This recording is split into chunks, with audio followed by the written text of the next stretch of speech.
तर मित्रांनो नमस्कार. कमळी या मालिकेच्या येणाऱ्या काही भागांमध्ये आपण बघणार आहोत. इकडं मात्र आता अनिकाचं ना ऋषीवर खूप प्रेम असतं आणि ती त्याच्यासाठीच त्याला भेटत असते. दोघेजण बाहेर जात असतात. तर त्यावेळी ऋषीला तर अनिकाचा खूप राग येतो. पण अनिका म्हणू लागते की ऋषी मी तुला याच्यासाठी बाहेर घेऊन आले आहे. आता प्रेम करायला तर मी कुणाला फोर्स करू शकत नाही ना. जेव्हा तुला वाटेल, जेव्हा तुझ्या मनात माझा विचार येईल तेव्हा तू माझ्याशी नक्की बोलू शकतोस. मला काहीच हरकत नाही. पण खरं एक सांगू का ऋषी तुला मी, खरंच माझं ना तुझ्यावर खूप प्रेम आहे आणि मी तुला केव्हापासून सांगते आणि अजूनही मी तुला तेच सांगत आहे. पण तुला मात्र तुझ्याकडं बघून मला असं वाटत नाही की तू माझा विचार करत असतील म्हणून. तुला तर ती कमळीच आवडते ना. पण तरीही एक सांगते की तुला जर माझा विचार आला ना, तुझ्या मनात माझ्याबद्दल काही फिलिंग्स झाल्या ना, तू माझ्यासोबत बोलू शकतोस. काहीच हरकत नाही.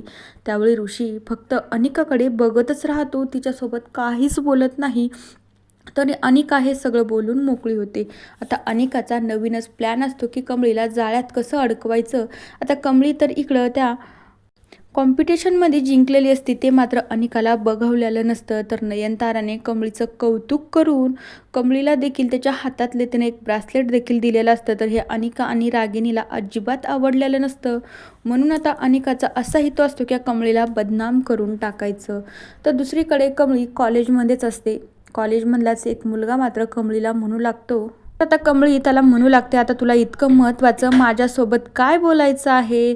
तर त्यावेळी तो मुलगा म्हणू लागतो प्लीज मला तुझ्यासोबत ना खूप महत्त्वाचं बोलायचं आहे आणि मला किती दिवसापासून तुझ्यासोबत हे सगळं बोलायचं होतं. प्लीज तू माझ्यासोबत चल ना. तो मुलगा मात्र कमळीला एका रूममध्ये घेऊन जातो. आता ते कॉलेजमध्ये असल्यामुळे सगळा गोंधळ तर होणारच झाला. आता त्यावेळी तो मुलगा कमळीला एका रूममध्ये घेऊन जातो. त्या रूमला पूर्ण डेकोरेशन केलेलं असतं. गुलाबाच्या पाकळ्याने लव यू नाव लिहून ठेवलेलं असतं. सगळ्या बोर्डवर सगळं काही कमळी बाबतीतच लिहून ठेवलेलं असतं. पण हा सगळा अनिकाचाच प्लॅन असतो. त्यावेळी तो मुलगा म्हणू लागतो मला ना तुला कित्येक दिवसापासून सांगायचं होतं. हा माझा आयुष्याचा प्रश्न आहे कमळी. माझं ना तुझ्यावर खूप प्रेम आहे. मी तुला किती वेळा सांगण्याचा प्रयत्न केला पण तू काही लक्ष दिलंच नाही कमळी. आता बघ तुझा होकार आणि नकार आता माझा आयुष्याचा प्रश्न राहिला. तर कमळी म्हणू लागते बापरे हे तुझं सगळं काय चालू आहे. आपण कुठे आहे याच्या तर तुला भान आहे का. आपण कॉलेजमध्ये आहे आणि तू काय बोलतो. कॉलेजमध्ये सगळ्या मुलीने एका आपल्याला बहिणीसारख्या असतात आणि तू असा विचार करतोस. तोपर्यंत मात्र हे दोघेजण आत आहे. तोपर्यंतच अनिका मात्र त्या रूमचा दरवाजा बाहेरून लावून घेते. प्रिन्सिपल सरांना जाऊन सांगते.